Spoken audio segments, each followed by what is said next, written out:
Bonjour à tous, on se retrouve donc dans l'étape numéro 2 et je voulais faire un petit focus sur les comptes surlivrés.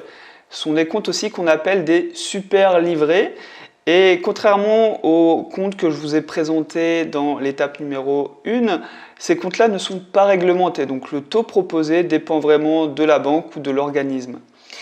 Ça va être utile aussi pour stocker votre argent pour des projets à court terme. Je vais vous donner deux exemples de super livrets actuellement disponibles en 2020. Alors il faut savoir que ça évolue très vite, tous les 6 mois il peut y avoir des nouvelles offres. Vous allez voir, donc le livret Distingo de PSA Bank va vous proposer un taux de 0,80% la première année. Donc vous voyez bien que même si on dit que ce sont des super livrets, les taux ne sont pas exceptionnels. Actuellement le livret A est à 0,5%, donc ça fait un taux un petit peu plus supérieur, mais bon, voilà. Le livret plus de Fortuneo, il propose lui un taux de 1,5% pendant les 4 premiers mois, plus 0,10% à l'année.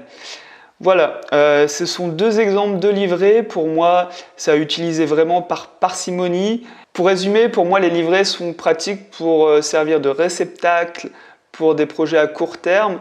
Et vous voyez que le problème avec les super livrets, c'est que pour bénéficier du taux d'entrée, ça va durer peut-être 4, 5, 1 an. Puis après, vous allez devoir transférer votre argent. Donc, ça peut apporter aussi une certaine complexité. À vous de juger si ça peut vous intéresser. En tout cas, c'était vraiment pour votre culture financière de comprendre un petit peu les super livrets. Bon, on se retrouve dans l'étape suivante et je vous dis à tout de suite.